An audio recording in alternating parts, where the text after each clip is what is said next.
Et bonjour à toutes et à tous, bonsoir pour certains parce que c'est quasiment la nuit.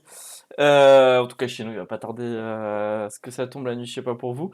Merci à Silzo pour le resub, mais est-ce que c'est pas l'activation automatique, méfie-toi. Pissenlit, il y a un vote, alors je pense que t'as dû parce que je mets du temps à chaque fois à le mettre. Je mets du temps à chaque fois à le mettre parce qu'en fait j'ai tout préécrit, mes annonces et tout, mais en fait je ne peux pas écrire, je ne peux pas préécrire les sondages. Donc c'est littéralement le truc quand je lance un stream qui prend le plus de temps. Et bonjour également à toi, Arcos. J'espère que vous allez tous bien. J'espère que vous allez tous bien. Bon, du coup, j'ai rajouté vite fait pour les gens, du coup, pour qu'on soit à peu près à jour et tous sensiblement sur la même ligne au niveau des drapeaux. J'ai rajouté le drapeau du Shan et le drapeau c'est quoi, de la Moldavie que j'avais oublié la dernière fois de l'eau. Donc non, cette fois-ci, c'est bon, ils sont là. Quoi de plus, quoi de plus, quoi de plus? Je crois qu'il me manquait que ces deux drapeaux-là. Il m'en manquera peut-être d'autres. Je suis désolé, du coup, j'y ai pas pensé. Pour les edits également, je rappelle que vous avez jusqu'à ce soir dans l'idéal. Demain, vous pourrez tenter votre chance avant 18h, mais normalement, je fais les edits une fois que j'ai fait la tier list. Enfin, ça va dépendre à laquelle on l'a fait, à laquelle vitesse on l'a fait, mais grosso modo, la tier list, elle sera soit faite soit à 19h, 19h30, et si c'est trop tard pour moi, ben, elle sera faite à 23h30 minuit. Donc, elle sera faite forcément à un de ces deux moments-là. Moyen-Orient, Perse ou Afrique, on start. Ben, du coup, voilà. Bon, pour les edits, du coup, n'hésitez pas donc à poster toutes vos demandes. Vous avez encore tout le stream pour poser votre demande. Vous pouvez également me poser des questions par MP ou sur le stream si vous voulez, si ça vous dérange pas que tout le monde puisse euh, les voir. Enfin bref, du coup voilà. Je rappelle qu'au niveau des edits, il y a un edit parce que la colonie colombienne IAED de Huga colonisée au Mexique, donc du coup je vais lui redonner les provinces à lui. Il s'arrangera avec Bic pour savoir comment ils feront pour les avoir. Euh, et, euh, et comment dire, et deuxième point. Deuxième point, c'était quoi ça, mon truc? Je sais plus, oui, non, j'ai oublié. Ah non, et si, Daelin, pour une histoire de province prise. Voilà. On va commencer du coup par le Moyen-Orient et la Perse. La dernière fois, on a commencé par l'Afrique, donc on va un petit peu bouger, et je pense qu'on va commencer du coup alors hop là, attendez, ça c'est les tirs qui sont prêts. Et je pense que du coup, on va commencer par on va commencer par où? Le Kara, la Perse ou Jérusalem? Je pense que ça va être intéressant de parler Jérusalem en premier. Je pense que ça va être intéressant de parler Jérusalem en premier, surtout qu'il a l'avantage d'être un pays qui relie pas mal d'autres. On va faire Jérusalem et les Hospitaliers en premier, ce sera fait comme ça. Voilà. Je crois que Pépé est encore en. Il me semble que Pépé est encore en stream, si je dis pas de conneries. Donc je pense qu'on aura tout le monde qui se ramènera à la fin de la game de Pépé. Donc là, ça va être assez chill. Donc n'hésitez pas à poser vos questions, à me demander de développer un peu plus, à me demander de développer un peu plus. Je peux prendre le temps. Je peux prendre notamment le temps de faire ça. Euh... Alors, j'ai rien compris de ton message. Voilà. Ok, ouais, c'est toujours en cours. Ok, du coup, alors, attendez, on va faire un petit truc tout con, je vais juste vite fait y penser maintenant. Donc, rappel, Jérusalem, gros pays, dernière session que j'avais estimé qui avait pas mal de potentiel mais qui a besoin de se développer. Et ben, je pense que Jérusalem a réussi sa mue. C'est-à-dire, ils sont allés tartiner le fion des deux Siciles. En gros, faut reconstituer un peu parce que forcément, le Moyen-Orient et la Perse, c'est probablement la région où il s'est passé le plus de trucs. Euh, euh, Ok, pissenlit. Alors, du coup, le Moyen-Orient, c'est là où il s'est passé plus de trucs. En fait, il faut savoir que, grosso modo, la politique du Moyen-Orient, ça s'est joué sur la politique de l'Inde. En gros, Tyrus, sur son Ming, a décidé d'aller twerker un petit coup et d'aller déclarer des guerres. Et en fait, en gros, a pris full traité inégal de la part de Bic. Donc, vous voyez, il a perdu les Philippines, il a perdu d'autres trucs, mais ça, il n'a pas perdu à ce moment-là. Et Tyrus décide qu'il va se refaire la mirette sur le Bengale. ou alors le Bengale et Bijou déclarent la guerre. Enfin bon, de toute façon, c'était des tensions qui étaient déjà prévues et compagnie. Les tensions étaient assez marquées. Il faut rajouter à ça les amogousseries de Mahmud qui aident pas du tout à calmer la situation. Déclaration de guerre, Bing Bengale. Les Persans se disent, bah vas-y, il y a peut-être un coup à jouer parce qu'il faut savoir qu'en fait, le Perse a perdu des provinces dans une guerre précédente, donc notamment ici dans le Khorasan, et du coup les Persans se disent go, on va y aller, on va prendre notre revanche. Il s'avère que leur guerre au début se passe bien parce que en fait Tarin qui joue le Bengale est en fait un petit peu dans la position Allemagne Première Guerre mondiale si vous voulez. Euh... Oui, voilà, c'est ça, Ciseaux. C'est que c'est, pour être précis, c'est comme ça, mais grosse, enfin, je suis d'accord, pour être précis, effectivement, c'est le Bengale qui a attaqué, mais factuellement parlant, les deux se regardaient tellement en chien de faïence que bon, ils étaient pas à cette déclaration de guerre-là près, c'était ça mon point dans le truc. C'est bien. Toujours est-il que, du coup, le Bengale se dit, bah attends, le Bengale se trouve en position Allemagne Première Guerre mondiale, c'est-à-dire qu'il est euh, véritablement beaucoup plus fort que le Ming ou que les Persans et tout. Mais en fait, il est attaqué par les deux en même temps. Donc le Bengale défend comme il peut. Tu rajoutes à ça le fait que le Ming, en gros, le Bengale défend comme il peut, puis à un moment, il dit, écoute, je vais full push sur les Persans, et Big attaque le Ming. Ça se passe plus ou moins comme prévu, et au vu de la débâcle des Persans et du Moyen-Orient, qu'est-ce que se disent les deux Siciles et le Polonais? Les deux Siciles et le Polonais se disent, on va attaquer le Karakoyunlu pour l'empêcher de former la Ruthénie. C'était ça le plan de base, en gros, si vous voulez. Comment dire? Le plan de base, il s'est pas bien passé. C'est con à dire, mais en fait, le plan de base a été un échec total. C'est-à-dire que les deux Siciles attaquent, les deux Siciles se font rétamer la gueule. Déjà, ils ne passent pas les détroits, donc ils sont obligés d'attaquer dans cette région-là. Les deux Siciles et la Pologne ne veulent pas faire guerre commune, donc qu'est-ce qui se passe? Factuellement parlant, quand tu veux pas faire guerre commune, tu te retrouves face à une alliance de trois pays beaucoup plus forts que toi, qui t'explosent individuellement. Donc les deux Siciles se font exploser, sans trop pouvoir lutter. Oui, les Européens qui pensent après check la. Après, si on est honnête, Arcos pourrait être dans le vocal à ce moment-là, et je crois que c'est dispo sur le replay du stream. Je suis dans le vocal avec eux à ce moment-là, et ils disent ouais, je pense qu'on va les attaquer. Et la seule question qui se pose au niveau de l'attaque, c'est savoir s'ils y vont séparément ou en guerre commune. Il s'avère que après avoir check la save, ils se disent on va y aller, on va y aller séparément. Ce qui, du coup, n'a pas forcément été le choix le plus judicieux de leur part. Je pense qu'on pourra tous s'attarder là-dessus. Bien. Donc les deux Siciles se font rétamer la gueule par Jérusalem. Donc Jérusalem est le grand gagnant de cette guerre. Et a priori, il n'est pas énormément engagé dans cette guerre au nord, hein. Donc en fait, Jérusalem, c'est véritablement le grand gagnant de cette session parce que au final, ces deux voisins, le Karakoyunlu et la Perse, sont en sang, véritablement. Les deux Siciles, ils viennent de prendre une branlée. La Pologne, par définition, c'est plus un allié qu'un ennemi au vu de la situation actuelle. Ça veut dire que la Pologne lâcherait les deux Siciles au profit de Jérusalem. On n'est pas en retournement diplomatique près de Jérusalem, de la part de la Pologne. Donc on peut se dire que grosso modo, Jérusalem est dans une position globalement god tier dans la région et même a montré pendant cette guerre-là, d'un point de vue qualité et autres, qu'elle était capable largement de concurrencer même les plus grosses qualités du monde. Tu rajoutes à ça deux autres points qui me semblent assez importants. Point numéro 1. Jérusalem a l'écho d'une grande puissance, en tout cas à l'écho d'une grande puissance session dernière, à voir ce que ça donne véritablement sur cette session, mais a véritablement une très très belle écho, donc il faut quand même savoir le noter. Jérusalem a également un MP max de débile, 314k max, c'est véritablement pas mal dans cette méta. Alors il est au-dessus de sa limite, mais il lui reste du professionnalisme, enfin bon bref, grosso modo, on est quand même sur un pays qui va, on est quand même à mon avis sur un pays qui va carry, qui va pouvoir carry des guerres. La vraie question en fait, c'est de savoir qu'est-ce que va faire Jérusalem. Parce qu'en fait, Jérusalem est dans une position littéralement god tier, c'est-à-dire que les Africains ne sont plus en mesure d'aller taper Jérusalem. Ils étaient peut-être en mesure en début de session de trahir Jérusalem quand Ankara et la Perse s'est occupée ailleurs. Maintenant, c'est finito. Point 1. Au nord, les deux Siciles ont prouvé qu'ils n'étaient pas capables de gagner contre Jérusalem. À l'est, le Kara et le Persan sont en sang. Et aussi, le problème, c'est que le Kara commence à être tributaire de certaines mauvaises décisions qui ont été prises, parce qu'il n'a pas pris que des mauvaises décisions. Mais le fait de ne pas former la Perse quand elle Karakoyunlu, à un moment, ça pique. À un moment, ça pique. C'est triste à dire, mais à un moment, ça pique. Et là, en fait, factuellement, ça pique la gueule de Dailin sur son Kara. Donc en fait, le Jérusalem est dans une position véritablement glottière. Statistiquement parlant, on peut voir que grosso modo, tout va bien. Le nœud de Constantinople est même un nœud plutôt riche, qui en GPO arrive souvent, mais il faut noter qu'il ne starte pas en tant qu'empire ottoman, donc à tout moment, son nœud, c'était une catastrophe. Donc là, c'est pareil, il faut aussi savoir le noter. On voit que militairement, les bâtiments sont en train d'être construits, garnison, terrain d'entraînement et tout, donc voilà. Je pense que si je fais un petit tour sur les manufactures, je vais pas être déçu, voilà.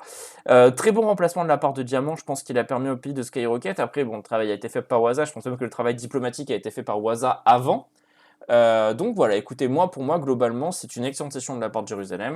Ça va du coup, dans le tiers. Donc je rappelle, encore un effort était Dieu sur Terre, qui est du coup le tiers avant-dernier des plus grandes puissances du jeu. Pourquoi je le mets là et pas dans le tiers au-dessus? Parce que j'aimerais bien avoir une vision. J'aimerais bien avoir une vision sur les autres. J'aimerais bien avoir une vision sur les autres, et à l'heure actuelle, je ne l'ai pas. Et à l'heure actuelle, je ne l'ai pas, on n'a pas encore checké les pieds et compagnie. Donc voilà, j'aimerais bien avoir une vision, mais a priori, je pense que ça va être un pays qui va partir dans le top tier. Le Karakoyunlu. Moi, le Karakoyunlu, de tout ce qui se passe, je pense que c'est le plus gros perdant de la guerre. Pourquoi? Parce que en fait, potentiellement, Xfox lui conteste la Ruthénie. C'est-à-dire que là, il est dépendant des bons vouloirs de Jérusalem pour avoir le Tsarat. Moi, je trouve que c'est risqué. Parce que du coup, tu te retrouves d'une situation où tu as imposé un petit peu à la région, tu aurais pu former ce que tu voulais. Je pense qu'il aurait dû. Euh, Ouais, ça, après le Karakoyunlu, la Moldavie, je fais les hospitaliers, j'oublie à chaque fois qu'il y a un hospitalier.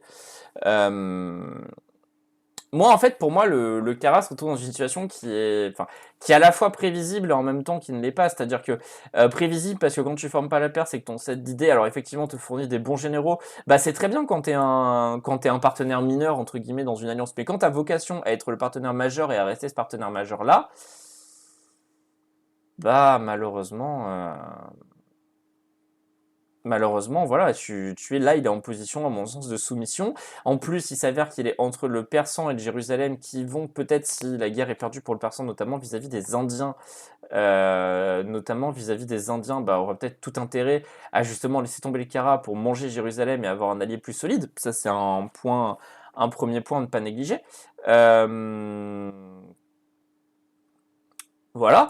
Et en fait, pour moi, il peut se faire littéralement trahir dans tous les sens. Je veux dire, tous les pays autour de lui ont intérêt à le trahir. Même la Somalie en soi, si elle récupère le Yémen, elle dit pas non, hein. Si la Somalie récupère le golfe d'Aden en eux, je veux dire, même elle a pas intérêt à dire non. Je veux dire, le Persan peut récupérer Bassora, ce qui restera d'Ormuz et compagnie, et le Jérusalem peut récupérer Alexandrie, Alep et les terres arabes de Bassora. Donc, pour moi, fondamentalement parlant, il y a des intérêts, ils ont des intérêts économiques à le trahir, ils ont des intérêts politiques à le trahir. La vraie question, c'est est-ce que le Karakoyunlu va savoir jouer de sa diplôme. Le Karakoyunlu a été fidèle tout le long de la game, il a quand même vachement aidé les pays autour à pouvoir skyrocket rapidement.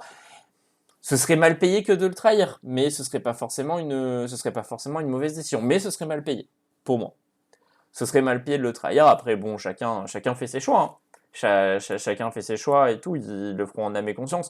Il est vraiment en train de se donner à fond dans les guerres, je pense qu'il a compris, je pense qu'il joue son avenir aussi, parce que même s'il ne se fait pas trahir, s'il perd la Ruthénie, bah, il va être condamné à jouer un rôle secondaire vis-à-vis du reste de la game. Et notamment vis-à-vis de son voisin de Jérusalem. Déjà que même, à mon avis, en gagnant la guerre, en formant la Ruthénie, ça va être contestable son rôle. Là, ça va l'être encore plus. Je sais pas. Moi, pour moi, le Karakoyunlu a intérêt à vachement bien sécuriser sa diplo et prier pour que ses ennemis, ses alliés d'hier ne deviennent pas ses ennemis de demain, quoi. Moi, je pense que si, ils peuvent se passer de Daelin. Je pense qu'en tout cas, Jérusalem peut s'en passer. Je sais pas si le Persan peut s'en passer, mais Jérusalem peut se passer de Daelin. Jérusalem, même globalement, peut se passer de Daelin du Persan, faire un accord avec les Indiens, full blob là-bas et ramener, en cas de contestation sur la terre européenne, le Bengale. Ils peuvent s'en passer. Alors après, ça tue des joueurs sur le chemin et ça prend le risque de finir la GPO, mais d'un point de vue pur, d'un point de vue purement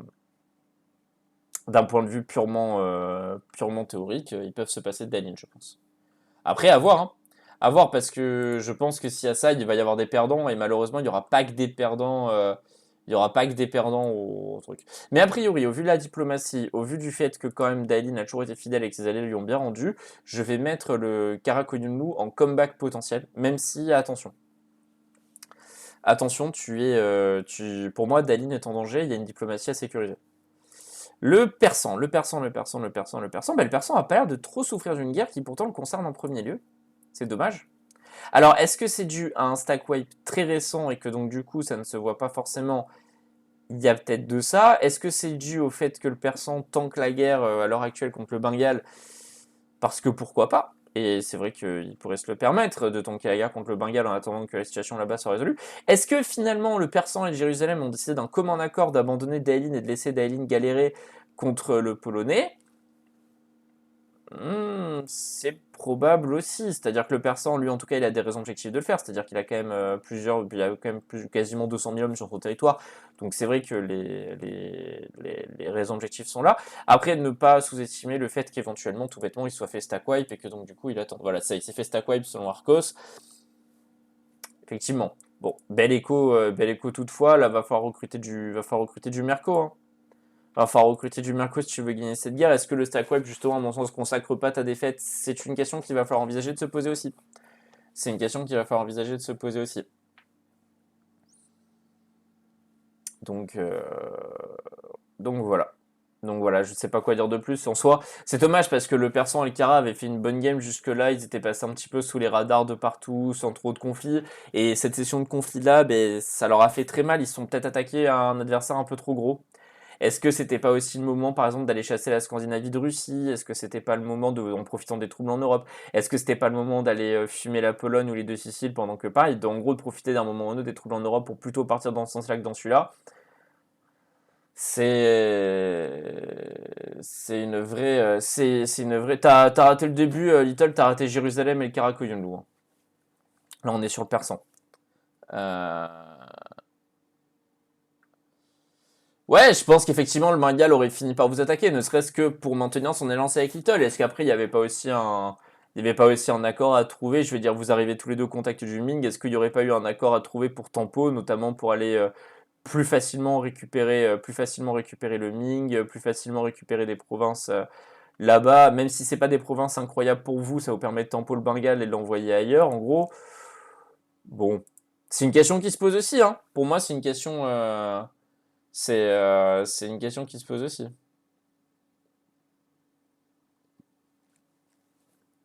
Après, voilà, Little résume tout quand il dit que le Ming est stinky, hein. Avec un anti-russe qui gère un peu mieux sa diplomatie ou alors qui gère un peu mieux sa suprématie, c'est pas forcément la même game, et notamment pour vous, vous êtes censé avoir une meilleure game. C'est ce que Dailin disait en vocal et qui est disponible en replay aussi sur le stream. C'est globalement, bon, oui, il avait raison, Dailin, quand il disait que le problème de la game, c'est que des gens ont pas bougé contre Tyrus, que Tyrus a pas bougé contre des gens contre qui il aurait dû bouger plus tôt.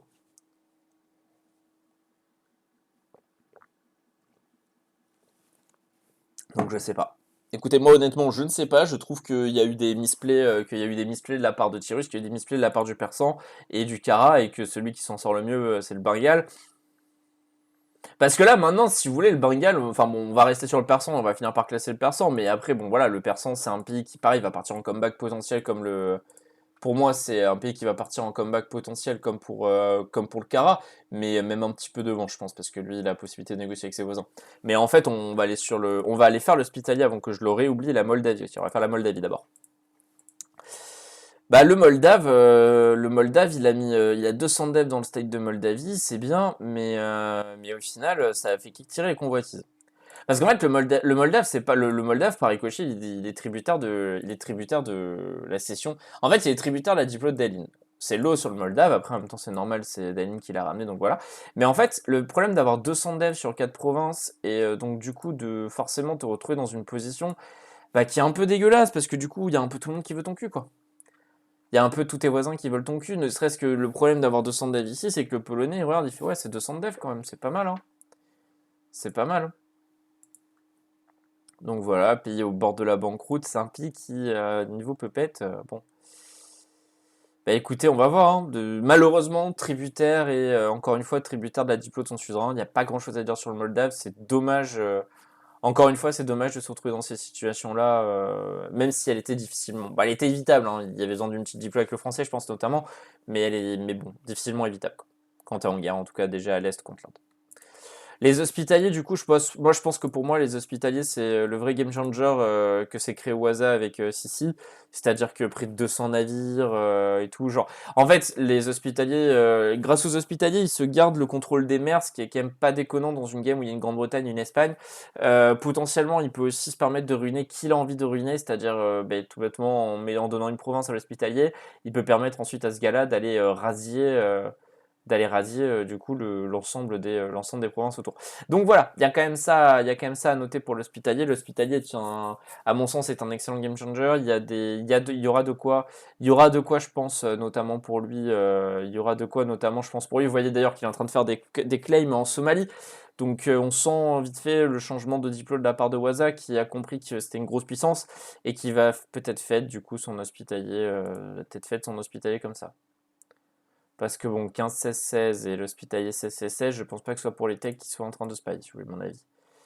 Donc voilà, peut-être trahison incoming à venir, ou alors pas trahison parce qu'en soi il n'y a pas d'accord, mais peut-être du coup petit move en incoming à venir de la part de Jérusalem qui du coup s'emparerait de la Somalie et éventuellement de provinces en Afrique. Donc voilà, l'hospitalier est une excellente, fait partie à mon sens des meilleures pupettes, excellente marche navale avec des bonnes idées. Le pays a été dev pour. Après attention quand même, hein, parce que un ça reste Sissi, deux l'écho est affreuse quoi. Il a besoin d'être sous perfusion du Jérusalem, et si Jérusalem peut pas maintenir ça parce que situation compliquée ou que énormément d'emprunts, donc énormément d'intérêts, bah les hospitaliers peuvent rapidement passer à la casserole parce que son pays ne tient pas sans ça quoi.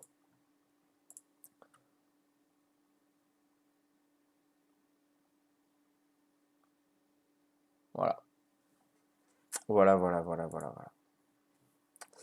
Et ben, quant à savoir pourquoi tu as envie, Little, je propose qu'on en développe en parlant du Bengale. Donc le Bengale. Le Bengale, c'est la grosse puissance d'Asie. C'est-à-dire que c'est bon, ça a été confirmé. Le Bengale capable de tempo le Ming, le Perse, le Karakuni, le Jérusalem en même temps. Il n'y a pas, enfin, il n'y a pas tortillé du cul pour chier droit. C'est tout. C'est littéralement le plus grosse puissance de la game. Il a le destin de l'Asie en main. Moi, je pense que d'ailleurs, je serais le Bengale. Moi, en fait, c'est horrible et Little va grogner parce que je vais le dire, mais moi, je serais le Bengale, je trahirais Little. Et je pense que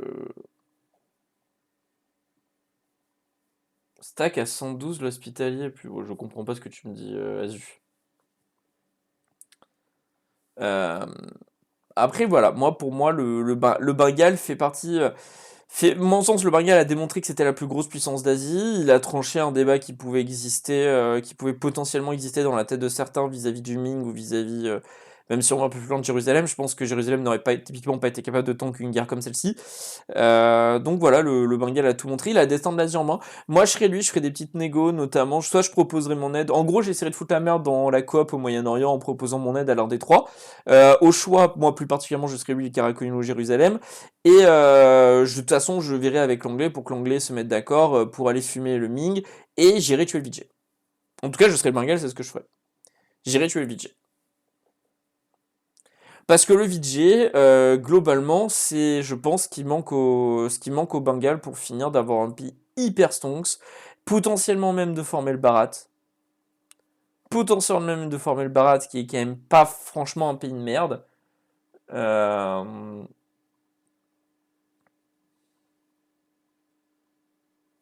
hmm. Effectivement, alors du coup, ce que me dit Little, c'est pour l'instant, je lui apporte plus en restant en vie, en attirant les foot sur ma gueule. Mais oui, je suis d'accord avec toi, pour la suite, une fois qu'Arami déglingué, je suis plus hyper utile. Après, il va peut-être être réglo vu que je l'ai bien aidé. Je sais pas, moi je pense que je serais tarin quand bien même tu l'as bien aidé, tu as quand même été potentiellement une source de hint à certains moments, je pense notamment au début, bon après c'était plus cœur sur le pays, donc forcément il est peut-être pas nécessairement au courant, puis il va peut-être pas non plus nécessairement tenir responsable d'une situation auquel il n'était pas, mais moi pour moi globalement le Bengale a vachement intérêt à temporiser avec tous ses voisins, à aller te fumer et sans que personne puisse t'aider quoi. Voilà, c'est un peu ce que dit Silzo, je suis globalement d'accord avec lui. En vrai, bouffer Vigi le rendrait plus faible pendant 50 ans, mais lui permettrait de finir la game après.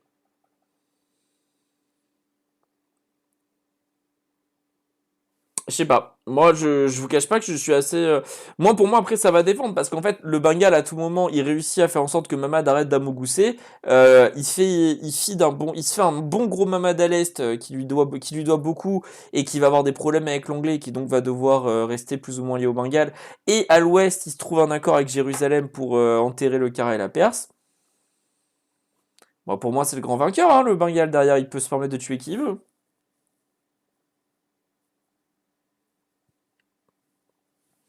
Et je suis d'accord qu'effectivement, à l'heure actuelle, il doit terminer la guerre, il doit recover cette guerre, et puis après, moi je pense qu'à à la fin de la guerre terminée contre le Kara, parce que du coup il a fait un traité de paix en fin de session contre le Ming, un PMP blanche d'ailleurs, soit dit au passage. Donc en fait, pour moi, si vous voulez, le pays est en sang. Faut aussi noter quand même ça, c'est-à-dire que le Bengale est globalement en sang, hein. Il faut pas non plus, faut pas non plus être complètement délu. Le Bengale est complètement en sang, donc il va avoir besoin de quelque chose comme, je pense, 5-10 ans pour recover complètement des guerres, potentiellement absorber les territoires qu'il va prendre. Donc absorber les territoires, ça veut dire absorber les révoltes, en fille d'un vassal qu'il va falloir absorber. Donc dans tous les cas, ça va prendre du temps.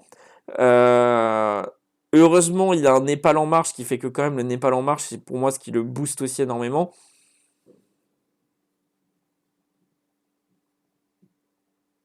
Je sais pas. Honnêtement, je sais pas. Pour moi, c'est littéralement c'est pour moi, c'est la vraie puissance d'Asie. Alors, ok, sur certains aspects, il peut paraître moins fort que le Jérusalem, mais pour moi, faut pas oublier deux aspects importants qui font que c'est une vraie puissance, que c'est une vraie grande puissance, peut-être contrairement à Jérusalem. C'est un, sa position.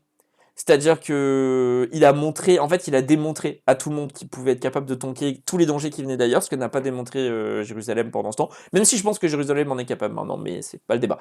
Euh, Deuxio, Jérusalem a une marche navale, c'est très bien, ça permet de gagner les batailles navales, mais je trouve que le Bengale a une marche Népal qui est sur certains aspects beaucoup plus utile quand il s'agit d'avoir une domination sur le jeu U4. C'est-à-dire qu'en fait, Europa Universalis 4, c'est un jeu qui se passe à l'époque de la Renaissance, c'est-à-dire l'Égypte à l'époque où les flottes avaient le plus d'importance, mais on se rend compte que globalement, pour la plupart des pays, les flottes n'ont pas vraiment d'importance, quoi. Enfin, ça en a, je dis pas le contraire. Les gens, enfin, Sissi peut être toxique, il peut pirater les nœuds du Bengale et compagnie, je dis pas le contraire. Mais globalement, ça a moins d'importance que ça aurait dû en avoir sur un jeu basé sur cette période-là. Et je trouve que pour moi, le Bengale a typiquement de quoi tanker le reste de la game. Et je pense qu'on va justement voir pourquoi pour moi il a capable de tanker, c'est justement ce vassal, c'est cette marche militaire népalaise. C'est-à-dire que cette marche militaire népalaise, alors un peu dans la même situation que Sissi, c'est-à-dire que si le Bengale est dans une mauvaise situation économique, bah le Népal, le Népal coule, hein, il a zéro income, il a rien, il a que des troupes et il a que des troupes et un peu de MP. Moi je pense que ce serait bien d'abord de stabiliser un joueur dessus, parce que je rappelle qu'il a toujours pas réussi à stabiliser un joueur dessus, donc ça commence à faire un petit peu de temps. Et de un, bah, ça va être surtout bien d'investir dans l'MP, quoi. C'est-à-dire que les points militaires, il va falloir les dépenser. Les points militaires, il va falloir les dépenser. Il va éventuellement falloir lui donner des terres dans des endroits où potentiellement il peut dev un peu mieux. Et il va falloir placer des garnisons, il va falloir faire le travail pour.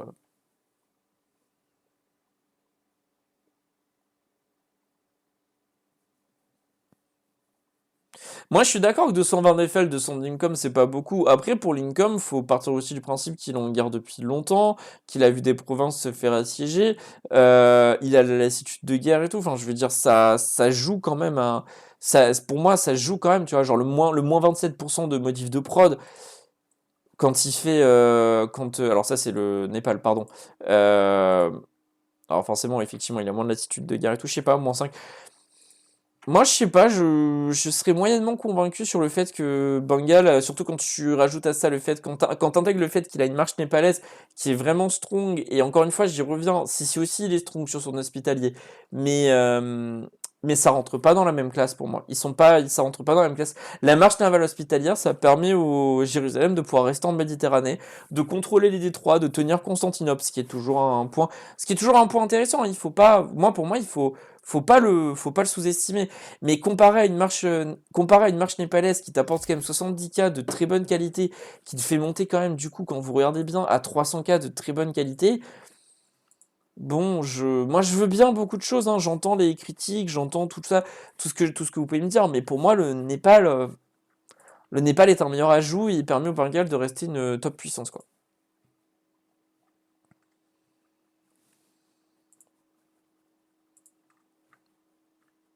Bon, quasiment tout, hein. Il manque 3 provinces, il lui manque, ah non, 4. 9. 14, 28 de... Il lui manque 28 de dev accord. Voilà. Bah, Neymar n'est pas impressionné, hein, j'y peux rien. Euh, Après, il faut voir, hein. Moi, je dis qu'il y a certains joueurs, notamment, je rappelle aussi que El Simulator et Napo Macassar, qui est le mec qui joue le Macassar avant, en gros, sont chauds a priori, si j'ai bien compris, alors sauf si c'était du troll, mais sont a priori chauds de jouer des puppets, donc libre à vous d'essayer de les recruter. Ben, j'avais pas mentionné Tarin, mais voilà, quoi, libre à vous d'essayer de les recruter. Voilà, voilà. Pour le Népal, du coup, je l'ai classé devant les hospitaliers. En tout cas, c'est mon avis. Je peux comprendre qu'il y a des gens qui ne soient pas d'accord avec. Mais bon, tant pis. Vijay Nagara. Vijay Nagara, pendant ce temps, ça fait partie des grands gagnants des guerres aussi. Hein. Déjà, il n'est pas mort. Le Bengal se tourne pas vers lui. Le Bengal ne peut pas s'en évaluer dans les médias. Et Dezio, en plus, le Bengal le laisse prendre des provinces. Hein. À tout moment, le Vijay, le Vijay se fait une seconde vie au Kara. Il se fait une seconde vie en Arabie. Il y a moyen. Hein. Il peut potentiellement s'en sortir. Après, l'écho, il est en souffrance. L'écho, il est en souffrance. Il overstack un peu sa limite. Je pense que s'il est autant en souffrance, c'est à cause des mercos et des renforts. Hein. Il prend moins 80 à cause de ça. Hein. Moins 58 des mercos et moins 31 des renforts. Tu rajoutes à ça les 13 de limite de dépassement de limite de force. Pays solide en soi. Le problème, c'est que tu vis dans l'ombre du Bengale. Quoi. En fait, le problème, c'est que le Vijay, dans une région, globalement, il vit dans l'ombre du Bengale, du Ming, et plus globalement de la Grande-Bretagne pas loin. Donc, est-ce qu'il est destiné... Pour moi, il y a deux points qui se posent avec le Vijay. C'est un, est-ce qu'il va survivre? Et s'il survit, dans quelle mesure il va survivre? Est-ce qu'il n'est pas destiné à perdre le Sri Lanka, les îles et les Maldives, dans un premier temps? Je suis parti du Moyen-Orient, Pango. J'ai start à Jérusalem, j'ai fait pendant ce temps. Mais je classe le Vijay et je te montre ce que j'ai fait. Oh, avec la tier list. Ouais, c'est un peu ça, c'est Little, tu pries à tout moment pour que le Bengal se retourne pas vers toi et se dise que t'es plus gros, quoi. Bon. Et puis, tu vas être aussi assez rapidement fixé sur son attitude en fonction de quand la Grande-Bretagne va toquer. Parce que faut aussi savoir que la Grande-Bretagne est en roue libre complet sur cette game et que du coup, bah, elle pourrait se permettre de venir prendre le Sri Lanka et les Maldives que personne pourrait dire grand-chose. Il faudrait l'aide des hospitaliers. Le problème, c'est que bon, les hospitaliers, ils sont vassaux de Jérusalem et que Jérusalem t'en garde contre. Donc voilà, moi pour moi il y a un timing notamment pour se faire au moins piquer le Sri Lanka, mais en même temps le pays en soi il est solide, hein, je veux dire globalement je vais pas revenir, enfin solide, je dirais pas solide, je dirais qu'il par rapport à ce qu'il devrait être dans sa situation il est bien. Coromandel, Coromandel, Coromandel. Oui, bah écoute, tu te fais int par le passage, marche. J'y reviens, hein, c'est ce que je disais par rapport à la guerre, ce que je sais pas si t'étais là, mais j'ai dit le Bengal est aussi tributaire un petit peu des amogousseries de Mamad. Hein. C'est-à-dire que Mamad, qui s'est fait PL toute la game par le et qui s'est fait permettre de survivre par le Bengal, décide de massacrer les alliés de son allié, quoi. Bon, c'est dommage. C'est dommage, pour le coup. Non, non, mais après, ton écho pourrait être bien. Après, je peux pas parier là-dessus. Le Passaï peut se permettre de faire ça parce que le Bengale ne gronde pas la Utaya et que le Ming ne peut pas les punir la Utaya. Donc, il peut se permettre de faire ça, il fera ça. En fait, c'est-à-dire que Silzo est véritablement un génie du mal parce que tout le monde va dire Mamad a trollé alors qu'au final, ça se trouve, Silzo a fait ça, il a mis Mamad devant le fait accompli et il lui a dit ratio en fait. C'est pas improbable que ça soit passé comme ça d'ailleurs. Bref, le VJ. Le VJ, je le classe en frérot, fait un effort STP parce que ça reste, pour moi, ça reste un pays qui ne peut pas mener une politique indépendante, qui ne peut pas, qui est excessif, qui en fait, qui malheureusement à tout moment prend un kick droit slash mort de la part du Bengal, et je pense que c'est ça qui est assez problématique pour classer le VJ. Du coup, pour les pays classés, vous pouvez voir le Bengale, le Royaume de Jérusalem, Vijayanagara. Alors le Bengale, d'en vrai, c'est vous les meilleurs, donc je rappelle, c'est pas le top tier c'est Chadus Maximus Totalus. Encore un effort était dû sur Terre pour Jérusalem. Frérot fait un effort, il y a le Vijayanagara. Dans le tiers comeback potentiel, il y a le Persan, le Kara. Et en Peuplette, on a fait Népal, Hospitalier et Moldavie. Voilà. Voilà, voilà, voilà, voilà, voilà, voilà. Je pense que j'ai oublié de Peuplette 2 personnes et qu'on va du coup pouvoir passer au Chan.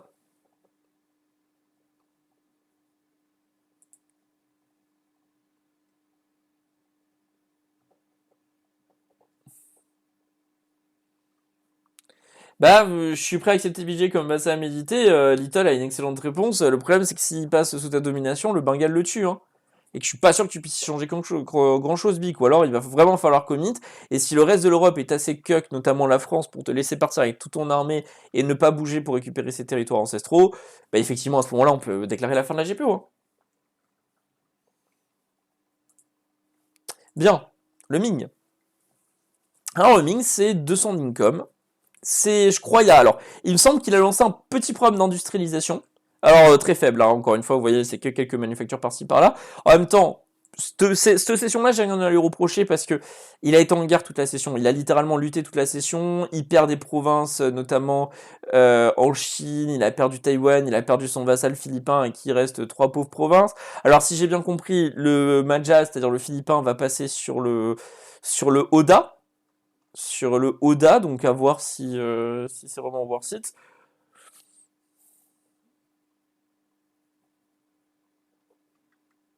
Hum, je sais pas, moi je trouve quand même que quand même le Ming c'est excessivement faible. Là en plus il a signé une paix blanche contre le Bangladesh, c'est-à-dire que tout son commit en Inde n'a servi à rien. Il a même perdu des territoires dans l'histoire en perdant le territoire du Wu. Je sais pas, hein, moi je trouve que Tyrus est dans une situation hyper précaire. Alors il a des puppets, il a le Chan et le Maja. Il va avoir le Oda prochaine session, mais est-ce que ça suffira? Je ne pense pas que ça suffira. Euh, Ouais, moi je pense que. Moi c'est peut-être un peu ballsy ce que je vais dire, mais moi je mets le Ming en finito prochaine session. En même temps c'est ballsy, en même temps bon c'est pas vraiment parce que pour moi l'anglais annonce depuis deux sessions qu'il va tuer le chinois. Je pense qu'il va finir par y arriver, hein. Au bout d'un moment il va finir par y arriver. C'est quoi les corps du bout? Il n'y en a pas tant que ça. Bon. Bon, il y a un moment, je pense qu'il va finir par y arriver, donc il va finir par l'avoir, il va finir par le tuer, le Chinois. Enfin, je veux dire, ça va être horrible à dire, mais il va finir par le tuer, donc au bout d'un moment, ben voilà, il va falloir faire avec, il va falloir faire avec, et il va falloir tanker. Enfin, le Ming, moi pour moi, le Ming a très peu de chances de s'en sortir parce qu'il peut littéralement recevoir du soutien de nulle part. C'est-à-dire, le Bengale n'a aucun intérêt à l'aider, la Ayutthaya n'a aucun intérêt à l'aider. Ça ne m'étonnerait même pas d'ailleurs que la Ayutthaya et la Grande-Bretagne aient un accord sur la mort du Ming. Euh, les vassaux de Tyrus, encore une fois, je le dis depuis plusieurs sessions, mais quand t'étais bien, c'était à ce moment-là qu'il fallait les fêtes tes vassaux pour avoir des vassaux compétents. Là, c'est trop tard et du coup, tes vassaux peuvent pas t'aider à survivre. Ouais, c'est ça, c'est-à-dire que là, il est soumis à la bonne volonté, Tyrus est soumis à la bonne volonté de Bic, et parce que là, le mandat, bah là, c'est finito, je veux dire, et encore une fois, le fait de ne pas avoir fait une bonne session 1, une bonne session 2, ça te prive aussi d'avoir un bon mandat, et d'avoir un mandat qui, à ce moment-là de la game, pourrait être un petit peu plus développé. Donc, pour tous ces aspects-là, moi, je trouve véritablement que Tyrus est dans une mauvaise passe, qu'il va potentiellement mourir. Voilà, c'est dit, on verra bien ce qui se passera. Pour le Maja, Requiem pour un mort, hein, si j'ai bien compris, le joueur swap du Maja à l'Oda. Prochaine session. De toute façon, à partir du moment, j'y reviendrai toujours, mais à partir du moment où ton maître ne te feed pas quand t'es le Philippin et ne t'aide pas à coloniser, euh, bah pour moi, ce qui se passe, c'est malheureusement, ce qui se passe, c'est malheureusement ce qui aurait dû se passer, c'est-à-dire que Tyrus n'a pas fait d'effort, comme d'habitude, enfin en tout cas, comme d'habitude pour cette game, et tu te retrouves, tu laisses mourir le Majapahit, tu laisses mourir le Philippin, ben GG Wellplay, la Grande-Bretagne va contrôler la majorité de l'Indonésie, à voir ce que va contrôler véritablement la Ayutthaya et le Pasai, est-ce que vont lui laisser contrôler la Grande-Bretagne, c'est une vraie question. Moi, je pense que Bic a juste tempo avec eux pour éviter éventuellement une flotte passade un peu trop strong et va maintenant se permettre euh, et va maintenant. Excusez-moi, je réponds à un message parce que j'ai rendez-vous après. Donc voilà. Moi, je sais pas, je veux dire, est-ce que la Grande-Bretagne va vraiment. Enfin, la Grande-Bretagne a le destin de la région entre les mains. Le Ming l'a eu pendant un moment, le Ming a fait n'importe quoi avec. Et le Maja, on est littéralement tributaire. C'est-à-dire, j'y reviendrai toujours, mais le fait que le Ming se lâche que à la fin, et encore, il a lâché ça, c'était à la fin de session, c'était 11,93 de Subside Ocean et 11,93 de Subside de Maja. Je veux dire, tu veux pas qu'il ait une flotte avec 11,93 en fait. Je veux dire, il y a un moment, il faisait du plus 80 net. Donc, enfin bon, voilà, il y a pas eu énormément il y a pas eu énormément d'efforts faits. Il y a pas eu énormément d'efforts faits. Ça a été une typical Tyrus quand il joue un gros pays, bah, débrouille-toi avec ça, quoi. Débrouille-toi avec ça. Voilà, voilà. Voilà, voilà. Donc, le Tchad, du coup, donc pays de flemmard remplacé par un pote de Tyrus. Donc c'était le Shen, oui, ça a formé le Shan. Bon, oui, d'accord, ok, pourquoi pas. L'intérêt, si j'ai bien compris l'intérêt de ce que j'ai lu, c'est que ça permettait de passer royaume tout en étant un vassal. Why not? Why not? Je sais pas si c'est véritablement. Je savais pas que c'était véritablement worth it, mais bon. Voilà, un pays pareil, un pays qui reçoit encore une fois 12 de subside de la part de Tyrus. Donc comment tu veux avoir une armée, comment tu veux fortifier un endroit, comment tu veux build des bâtiments, je veux dire, j'y reviendrai toujours, mais les vassaux de Tyrus, c'est pas qu'ils jouent mal, hein. C'est que leur maître les laisse pas bien jouer. Donc parti de ce principe-là, tu peux faire ce que tu veux derrière, hein. Peut-être qu'en plus, peut-être que à la tête pour à la décharge des vassaux de Tyrus, peut-être qu'ils jouent mal, fondamentalement. Mais tu leur as pas laissé le temps de prouver s'ils jouaient mal ou pas. Et du coup, bah oui, tu te retrouves dans une situation où, bah, ouais, effectivement, ouais, d'accord, peut-être ils jouent mal, peut-être ils jouent pas mal, mais bon, tu sauras jamais vraiment. Tu sauras jamais vraiment et c'est dommage. Tu sauras jamais vraiment, c'est trop tard, quoi. Voilà, voilà. Du coup, bah, oui, non, mais c'est-à-dire que moi, je vais revenir là-dessus vite fait sur Pissenlit. Vous vous rendez pas compte que, notamment les colonies britanniques et les colonies espagnoles, vous vous rendez pas compte à quel point vous êtes fed par vos overlords, hein. C'est-à-dire que le Bengale, il fait pas tant que ça le Népal, enfin, s'il met 40 quand même.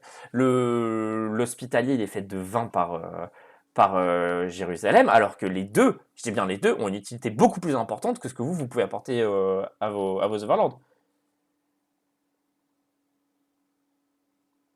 Ah ben je sais pas, Bic, Tyrus est libre de son choix. S'il veut mettre quelqu'un sur l'Oda, il met quelqu'un sur l'Oda.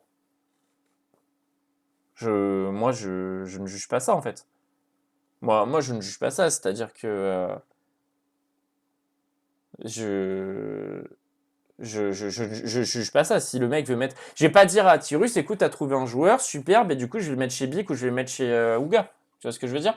Non, si le mec il veut faire comme ça, il fait comme ça. Je veux dire, après, bon, moi, je serais à titre personnel, je serais le mec qui irait sur le Oda, je ne viendrai pas. Mais bon.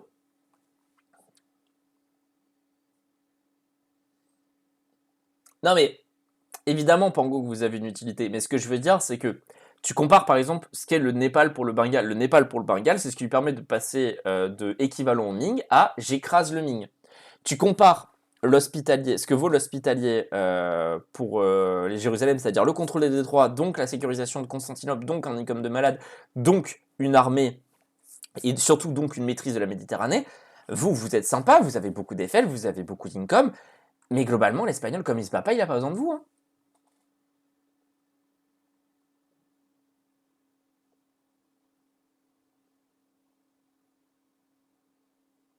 Non mais, vous comprenez pas ce que je veux dire.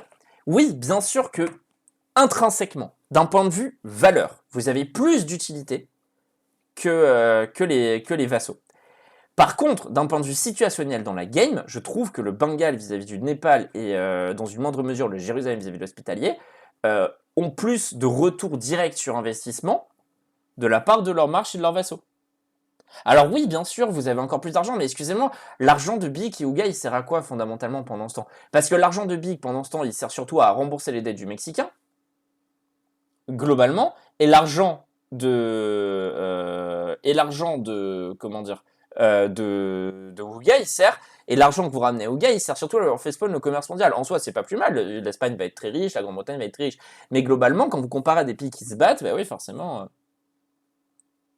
voilà quoi. Voilà, voilà. Moi, c'est juste mon point. Après, oui, bien sûr, vous êtes incroyable, vous êtes très fort, vous avez une énorme bite, si vous voulez. Mais bon, globalement, la réalité fait que dans l'utilité pratique de la chose, je trouve qu'ils ont plus d'utilité. Après, j'ai jamais dit que mon avis était le plus pertinent et le plus intelligent, hein. Et oui, si vous en touchez pas une parce que vous n'avez pas les cartes, bah tant pis pour vous, c'est pas mon problème, ça, hein. Démerdez-vous, hein. Démerdez-vous. J'ai jamais donné les cartes à une colonie, j'ai pas commencé aujourd'hui, hein. La Utaya. Bah, la Utaya, enfin, égal à lui-même, hein. La Utaya est égale à lui-même. Alors, ici, le 27 au passage, mais si nous a bien expliqué Silzo, c'est-à-dire que, grosso modo, c'est en échange de son commerce, donc pourquoi pas. Mais il fait des investissements locaux, donc écoutez, pourquoi pas. La Utaya, de toute façon, la Utaya, c'est la même depuis session. Il doit attendre que le Ming s'effondre pour pouvoir commencer à véritablement pouvoir blob et à véritablement pouvoir se développer. Voilà. Il me semble qu'il avait un accord avec. Il me semble qu'il avait un accord avec Tyrus, mais je sais pas ce qu'il en est devenu vis-à-vis des tributaires du Ming. Vis-à-vis des tributaires du Ming. Je sais pas ce qu'il en est. Je sais pas ce qu'il en est.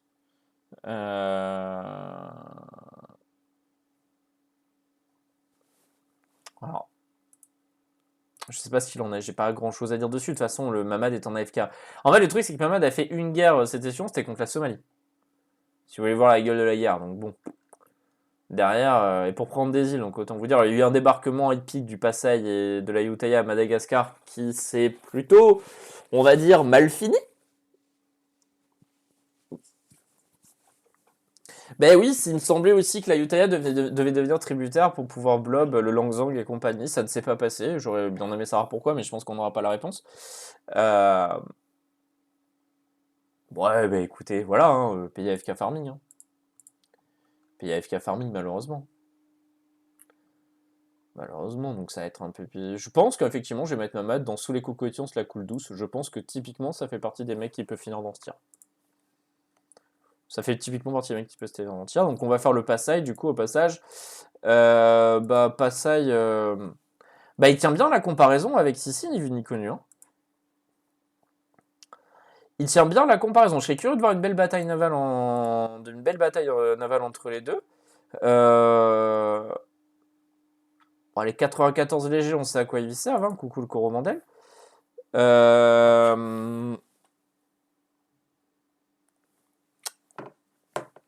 non, je sais pas. Encore une fois, pareil. Hein. J'y retournais. Pays tributaire de la diplomatie de son maître. Le maître étant plutôt pacifique, plutôt peace and chill, bah, il est également plutôt pacifique et plutôt peace and chill. Bonne app, Pango.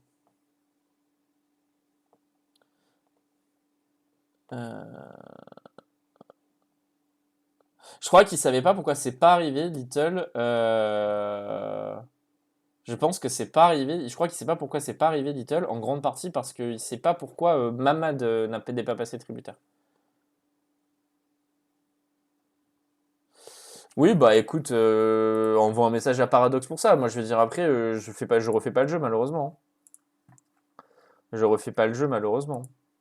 Après, bon, le Passaï, voilà, le Passaï a bien mangé, le Passaï mange bien.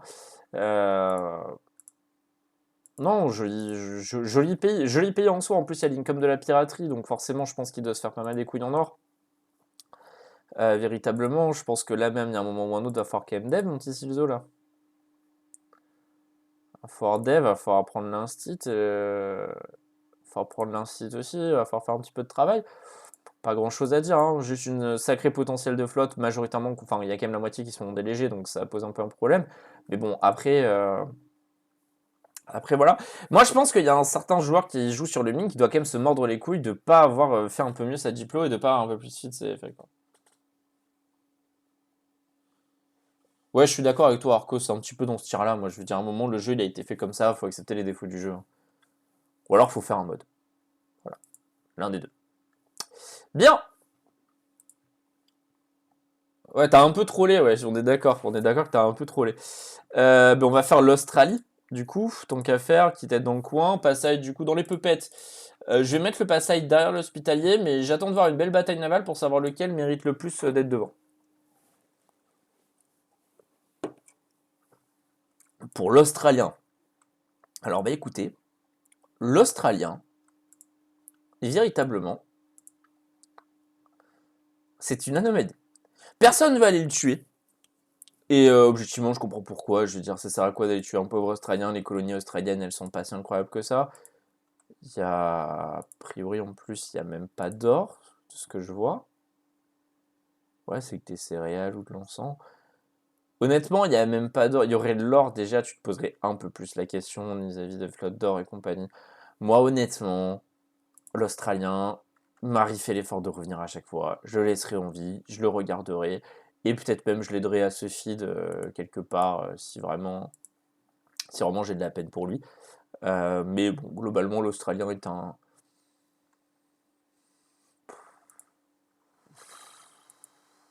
Bah, c'est pareil, ça va dans sous les cocotiers, ça la coule douce, mais pas pour les bonnes raisons, quoi. Je veux dire, en soi, qu'est-ce que vous voulez qu'il fasse, le pauvre Australien? Je veux dire, bon, oui, c'est une théocratie, oui, bien. C'est horrible à dire parce qu'en soi, Marie, il a assumé son pic jusqu'au bout, il a pas quitté, il est venu session, il est venu à toutes les sessions. Même quand je lui ai proposé un retirage et tout, il m'a dit non, c'est bon, je reste et tout. Mais j'ai pas grand-chose à dire sur l'Australie, malheureusement. Je veux dire, le pays est vide, hein.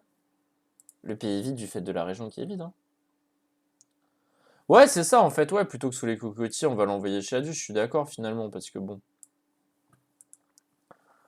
Le mec est quand même dans un endroit, le mec est quand même dans un endroit vide et décide de rester, je dis respect. On va faire les Africains. Le Congo, du coup. Bah, le Congo qui continue à se baigner dans ses flottes de moulins, quoi. Fort peu surprenant, hein, refuse d'enclencher un quelconque conflit que ce soit contre l'Espagnol. En même temps, bon, est-ce qu'il pourrait vraiment gagner? C'est un autre débat, notamment est-ce qu'il n'enverrait pas son allié 6 pieds sous terre s'il fait ça? Évidemment que si. En plus, l'Espagnol pourrait finir par atteindre son territoire. Le pays est fort peu protégé d'un point de vue fort, notamment vis-à-vis du sud ou vis-à-vis de l'ouest, c'est-à-dire là où les principales menaces pourraient venir. Bon, bah, météo bin chill et attend une occasion. L'occasion de faire quoi? L'occasion de jouer quoi? Je sais pas, mais il est là. Il est là, il est présent, il fait de l'argent. Il fait de l'argent, il envoie 25 au vassal Lubas. Bon, écoutez, bon, le pays est riche, quoi. Il a l'Income de Jérusalem, il a pas la Eiffel de Jérusalem, je veux dire, il est pas. Malheureusement, ça fait partie de ces pays qui, comme ils sont éloignés de tout et que manifestement il a un refus de coloniser par là, bon, il peut plus coloniser d'ailleurs, en fait, ça règle le problème, mais bah, il va attendre l'espagnol, quoi. Il va attendre que l'espagnol colonise, le regarde et le tabasse. Bon, c'est dommage. C'est dommage, mais ça reste quand même un beau pays. Le pays est riche, il y a quand même une jolie discipline. Bon, malheureusement, il a les petits Africains, ce qui fait que sur ce jeu, bah, automatiquement, il est exclu du jeu. Mais oui, je suis d'accord que les Africains avaient pour moi, les Africains avaient eu quand même une opportunité. Je suis passé en vocal à leur dire. D'ailleurs, moi, pour moi, ils avaient une opportunité de taper Jérusalem, hein. Pour moi, ils avaient une opportunité de taper Jérusalem et de sortir Jérusalem de tout type de conflit. Et notamment de pouvoir se faire, de pouvoir revenir un peu dans la game, ou alors de taper l'Espagne parce que Bic était occupé en Chine et que peut-être qu'à 3, ils auraient réussi quelque chose. Ni l'un ni l'autre.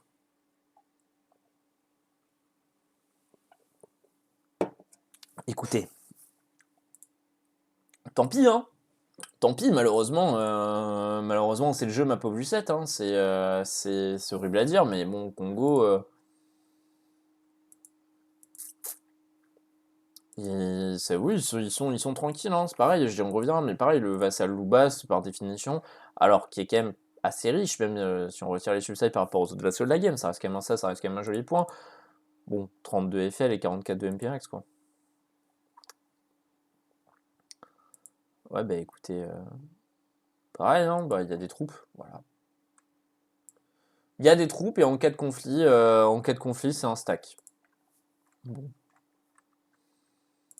Typiquement, partie des pièces qui seraient pas mieux exploitées à l'intérieur par leur maître directement, c'est une belle question qui est à poser. Et à la question auquel on aura d'ailleurs, à mon avis, pas les réponses, mais ça c'est un autre débat. Voilà, voilà, voilà. Ouais, bah écoutez, Loubas c'est fait. Loubas c'est fait, j'ai pas grand chose à dire de plus, on va faire la Somalie. Alors Somalie, pays qui a été vite fait en guerre, pays qui a été vite fait en guerre dans la session, donc notamment quand même qui s'est battu dans cette région-là en Indonésie, qui a perdu ses îles parce qu'en fait Grigo s'était un petit peu attiré l'inimitié de toute la région en pillant allègrement avec ses pirates l'ensemble des îles. Mamad a mis clic dans le traité de paix, lui a pris que Taïwan, ce qui a permis du coup à Grigo de pouvoir continuer à piller l'Inde. Bon, Écoutez, c'est un misclick ou pas un misclick d'ailleurs, hein. Je rappelle que la théorie du misclick ici est une théorie risquée.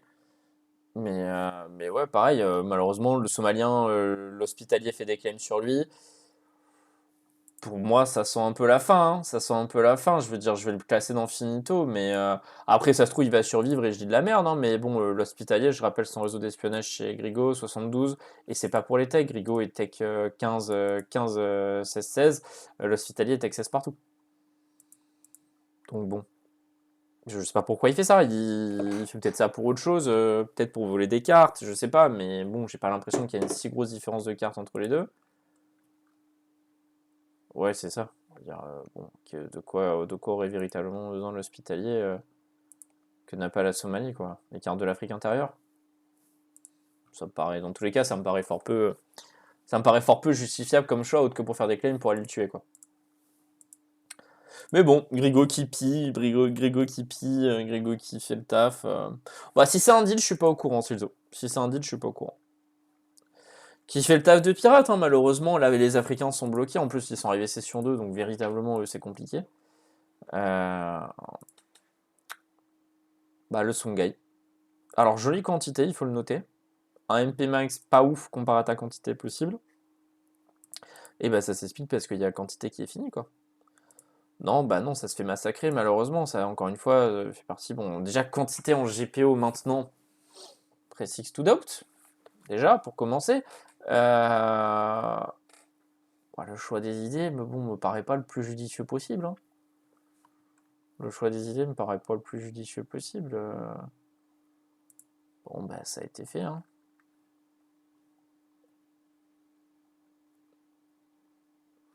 Ça a été fait. Écoutez. Écoutez, le pays est parti sur expansion. Je pense que c'est pour pouvoir finir de coloniser ces terres. Je vois pas pourquoi d'autres ce serait vu qu'il n'y a plus rien. Derrière, je sais pas si expansion. Ou alors il y a peut-être des events. Ouais, c'est ça, c'est le jeu colonisateur d'expansion, quoi. C'est peut-être des events qui sont liés aussi, qui peuvent être intéressants, je sais pas. Mais bon, bref, ouais, Songhai, pareil, c'est un pays moyen, hein. Dans cette game, c'est un pays moyen. Alors, c'est un pays moyen derrière le VJ quand même, mais ça reste un pays moyen. Là, pareil, l'Afrique. Malheureusement, l'Afrique n'a pas été hyper active cette session-là, donc on est un peu tributaire de ça aussi d'un point de vue tier list. On va aborder l'Espagne et son Saint-Empire espagnol, du coup.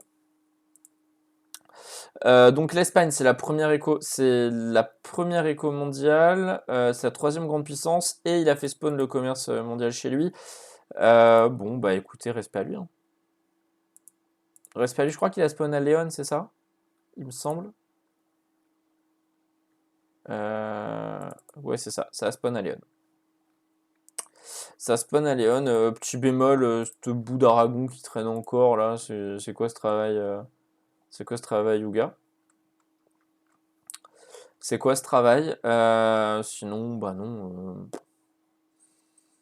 Pays turbo riche, hein, pays turbo riche, avec une jolie armée en plus, une jolie capacité militaire. Faut savoir qu'il a quand même pris 80 de limite de FL durant la session. Il est toujours en galère de MP à chaque fois sur les tier list. Je sais pas comment il fait, mais il réussit quand même l'exploit de toujours être en galère. Moi, je dis respect. Voilà, 300 nets. 300 nets en envoyant plus de 100 de subside, quoi.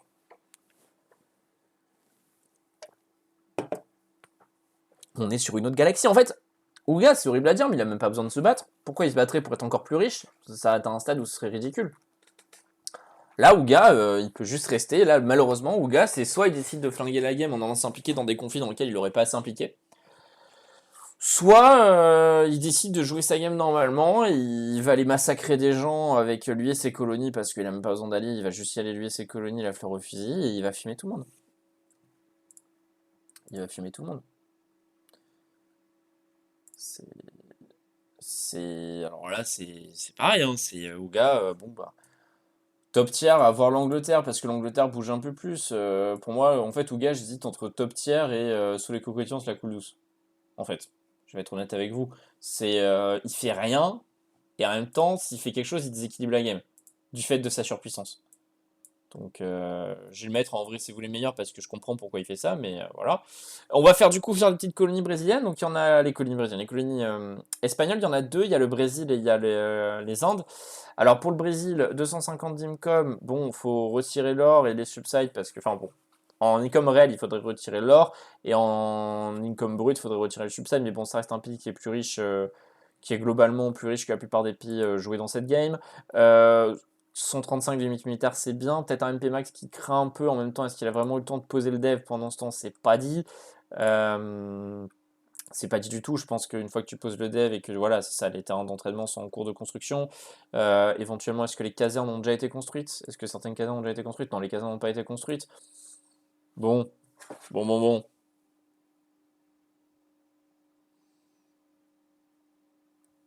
Bon. Je trouve que ça reste quand même bon. Honnêtement, ça reste un pays. Ça reste une jolie peuplette. Après, bon, c'est ce que j'ai essayé d'expliquer avant que les coloniaux me barquent dessus, mais bon, quelle utilité concrète ou quelle. Excusez-moi, j'ai pas réussi à mute à temps, je suis désolé. J'ai envie de tousser d'un coup. Quelle utilité concrète ils ont pour l'Overlord en fait? C'est-à-dire que oui, Ouga est plus riche grâce à eux. Je pense qu'en gros, Ouga a eu commerce mondial grâce à eux. Voilà. Bon, je sais pas, à voir, hein. Peut-être qu'ils vont réussir à se battre et que ça va tout changer, hein. Mais peut-être qu'ils vont réussir à se battre et que ça va tout changer. Mais là, pour l'instant, c'est pas le cas. Là, pour l'instant, c'est pas le cas. Et a priori, Ouga peut les emmener où il veut, en tout cas au Songhai. Il pourrait faire débarquer les Brésiliens et tout, et les envoyer se bagarrer au Songhai s'il en avait vraiment envie. Mais pareil, j'ai pas l'impression que Ouga. Ben oui, c'est un peu ça le truc, Asus, c'est ce que j'essayais de dire, c'est que malheureusement, aujourd'hui, l'Espagne bouge entre lui, ses colonies et compagnie, bah il est invincible en fait. Il est invincible, et je pense que même c'est ça qui est à reprocher.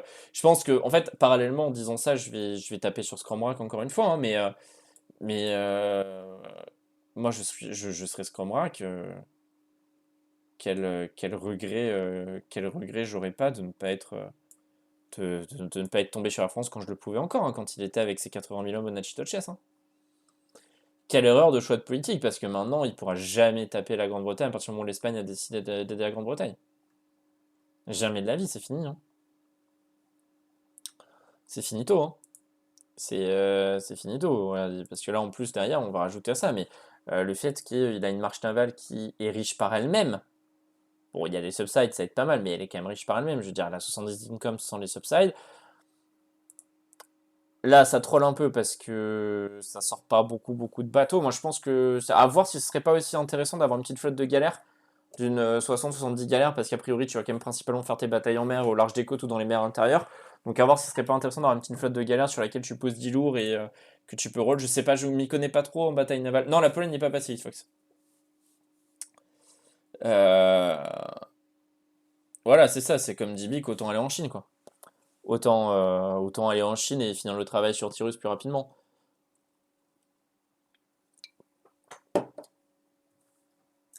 Voilà.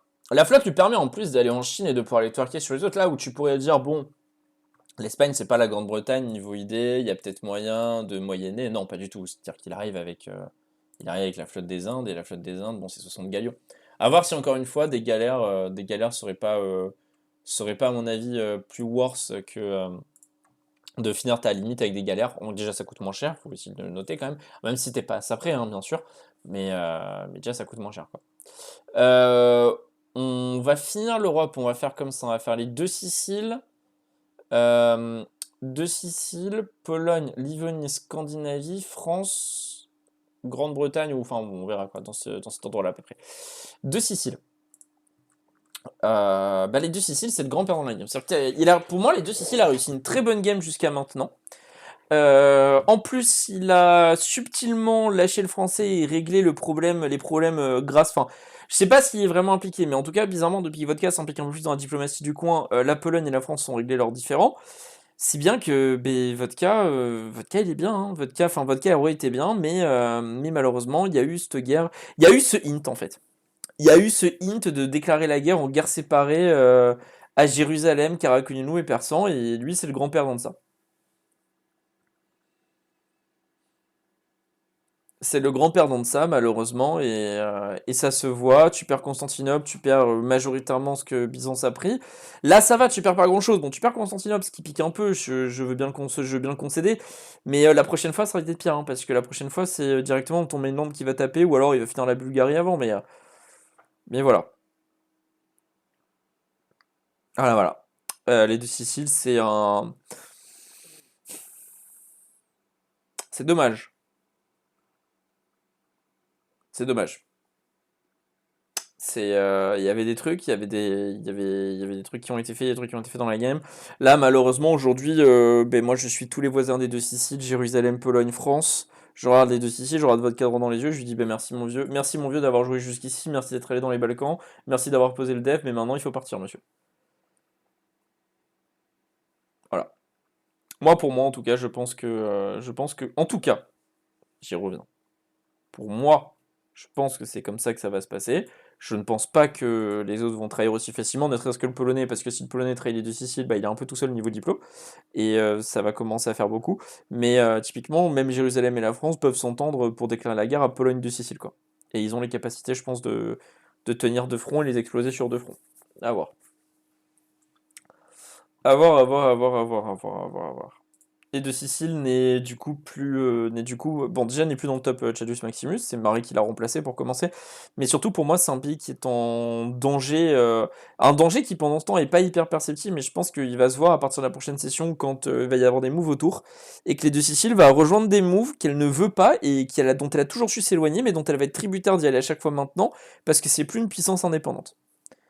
On va vite fait passer sur son income, mais regardez, son income, bon bah voilà, il reste quand même avec une grosse limite, un gros MP, mais c'est ce qui fera son atout et son intérêt pour que la Pologne le garde en vie. Mais il t'a mis une semaine? Il y a un mois, c'est pas possible, je crois. Un mois, c'est objectivement pas possible. Je crois que le max que tu peux faire, c'est une semaine. Bah, j'essaierai d'y penser avant. Là, je vais. Donc, ouais, je sais pourquoi je vais même le faire maintenant, ce sera fait. Euh, Hop, que j'oublie pas. Hop, arrêtez d'exclure Adu. Voilà, c'est fait. Bien, j'y reviens. Donc les deux Siciles, bah voilà, plutôt finito à mes yeux. Pologne. Bah Pologne, je sais pas par quel miracle, mais il a réussi à sauver son cul. Le Polonais, on l'abandonne dernière session dans une position assez délicate versus France-Westphalie avec les deux Siciles en mode neutralité bienveillante et la Scandinavie qui bouge pas son cul. Donc potentiellement une mort, entouré d'ennemis et compagnie. Et on le retrouve toujours avec un réseau de forts dégueulasse, soit dit au passage, mais bon, ça c'est pas le débat. Genre, typiquement, ce fort-là, il faut subtilement le bouger à gauche là. Le fort de Yarobrod. Enfin, il faudrait tout refaire en fait, pour être honnête. Il faudrait tout refaire. Il faudrait construire des forts chez ton vassal aussi. Bref, passons, c'est pas le débat. On le retrouve du coup avec un sacré income, empêtré dans une guerre qui est peut-être pas forcément worse avec le Kara. Moi, je serais la Pologne, je négocierais la paix blanche ou juste je prendrais des thunes et compagnie, ne serait-ce que pour rembourser les emprunts. Je pense que aller plus loin dans cette guerre, c'est prendre le risque que Jérusalem et le Persan décident que finalement le Kara c'est mieux en vie que mort et de se retrouver à perdre potentiellement des territoires au profit du Kara. Donc renforcer ton ennemi et voir peut-être un ennemi arriver à tes portes et peut-être aussi exciter tout bêtement le français qui pourrait se dire qu'avec un de Sicile qui est out et un Polonais en difficulté, c'est peut-être le coup de tenter sa chance maintenant. Voilà. Sinon, quant au reste, sacré pays, hein, sacré pays. En plus, c'est la Pologne, donc ça reste quand même un des meilleurs sets d'idées du jeu. Bon, bon, bon, bon, bon, bon. Il y a cette absence, il y a un truc que je ne comprends toujours pas, c'est pourquoi la Livonie est encore en vie et pourquoi le Polonais l'a pas tué. Ça, je comprends pas pourquoi le Polonais s'est pas dit on va les tuer à Livonie avant d'aller chercher le Kara, mais bon. Respect à lui. Ça va aller dans le même tir que Jérusalem et le Congo, ça va aller devant le Congo, mais je pense quand même derrière Jérusalem. Nonobstant le fait que militairement, je pense que la Pologne explose le Congo et que mais elle se fait exploser par Jérusalem, quoi. Bien, bien, bien. La Livonie, du coup. Bon, la Livonie. C'est économiquement explosé au sol. Militairement, ça pourrait être pire. En tout cas, je m'attendais à pire. Alors, est-ce que j'étais parti pas très loin? Ça n'a toujours pas fini ces 3 premiers sets de doctrine. Oh là là là là là là là. Je pense qu'il y a dû avoir un dirigeant vraiment explosé au sol qui a dû passer, qui a dû flinguer le pays. Je sais pas ce qui s'est passé pour la Livonie. Ce serait intéressant d'avoir des retours de la part du joueur. Ce serait intéressant d'avoir des retours de la part du joueur parce que là typiquement, bon, je suis, euh, je suis relativement perplexe sur ce qui a pu se passer. Le Pi est en retard tech d'une force incommensurable. Là, c'est un Pi qui devrait être mort. Je suis désolé pour Starlinkov. En plus, je l'aime bien. C'est un mec qui vient souvent jouer, qui est tout le temps là et tout. Mais objectivement, la Scandinavie et la Pologne auraient dû se partager Livonie depuis un bon moment, hein. Techniquement, depuis la mort du Lituanien. Mais, euh, mais ouais, non, c'est pas. C'est. En plus, le Pi est pas tant def que ça. Il y a quand même pas mal de provinces en rouge. C'est une province où je pense, voilà, ça y est, dû y avoir une instance qui était build-up. Euh, ouais, je suis assez perplexe. Le Pi est pauvre, le Pi est pauvre, le Pi est mal développé. Pour moi, la Livonie, ça va partir également dans Finito. Mais, euh, mais ouais. Et en même temps, je le mets dans Finito, mais je sais que le Scandinave et le Polonais n'iront pas le tuer. Donc, bon, ça va dans Finito, et en même temps, ça y va pas, quoi. Mais bon, ça y va par principe. La Scandinavie, très jolie comme. Pas de sub de l'anglais, lui? Non, pas de sub de l'anglais. Encore un rat qui subside pas ses puppets. Euh, ouais, 4 sets de doctrine qui ont été faits, c'est toujours ça. T'as fait tes menus, toi? Ouais, si t'as fait tes menus. Donc là, ton scaling est un peu interrompu. Ouais, je suis désolé, je vais avoir l'impression d'insister, hein, mais là, normalement, tu tombes sur la Livonie, en fait. Ou alors tu finis la Russie, je sais pas, mais tu fais un truc, ou tu tombes sur la Perse. Je sais pas, mais tu tombes sur quelqu'un, en fait. Tombe sur quelqu'un. Là, tu bin shield dans ta moula et que tu n'as même pas. T'as des emprunts. Alors, t'as 5 emprunts des ordres plus un emprunt en banque. Là, Monsieur Poudre va falloir se réveiller. Faut pas faire comme ta game Malois. Là, il va falloir. Il va falloir commencer à bouger un peu. Alors, commencer à bouger un peu. En plus, militairement, tu t'armes et tu t'équipes. Donc, je sais pas. Là, il va falloir un peu accélérer le mouvement parce que bon, tu vas finir par te faire outscale par la Pologne et par tous tes voisins et tu vas être réduit à plus pouvoir faire de choix. Donc là, il va falloir y aller. T'as un Perse qui est dans une situation cataclysmique, t'as un Livonien qui est dans une situation de ne pas pouvoir se défendre, va falloir faire un choix, mais il faut en attaquer un des deux, je pense, prochaine session. Alors lui, typiquement, par contre, il va effectivement aller dans sous les cocotiers, on se la coule douce, parce que bon, je... Ouais, c'est un peu ça, faut jouer au jeu. Après, Big, bon, t'es assez mal placé pour dire ça, parce que toi, t'as quand même pas joué au jeu le temps d'exploser en income, de Skyrocket, et ensuite, t'allais tabasser des gens qui pouvaient pas se défendre. Je t'ai pas vu mener une guerre sur le continent en 1v1 comme contre par exemple la France, qui pourrait être une vraie guerre intéressante à mener. C'est mignon de dire aux autres il faut jouer au jeu, mais commence par y jouer toi aussi, quoi. Et ne serait-ce qu'arrêter de. Tu vois, Billy Cyrus, dans l'absolu, je suis pas contre, mais bon, c'est pas comme si tu faisais quelque chose à côté, quoi. La Norvège, sinon je vais l'oublier. Le Norvégien. En fait, je comprends pourquoi il a pas besoin de subside, il est presque aussi riche que son Overlord. Ok, j'ai rien à dire, effectivement, donc ça se comprend. C'est peut-être même lui qui devrait subside son Overlord d'ailleurs. Euh, Bah la Norvège, je trouve que Poudre, alors je sais pas si c'était voulu, mais je trouve que Poudre a très bien réussi à contourner la règle des colonies. C'est-à-dire qu'il a une colonie, factuellement la Norvège est une colonie, qui s'étend sur plusieurs trucs, qui s'étend là où elle peut s'étendre, et sur lequel je peux rien dire. C'était quelque chose auquel j'avais pas pensé, je pense que je vais pas le modifier. J'aime beaucoup le move qui a été fait par rapport à la Norvège, Alliance a plutôt bien géré le pire. Alors la session dernière, il me semble que c'était Poudre qui a fait 3 heures dessus. Mais ouais, après, bon, c'est la Norvège, hein, malheureusement, ça sera jamais un game changer dans la game, mais ça commence à vite fait se diriger vers des idées navales, donc pourquoi pas avoir une belle flotte, ça fera encore un concurrent naval dans la région. À voir, je pense pas que par contre il ait le potentiel naval des autres à l'heure actuelle, mais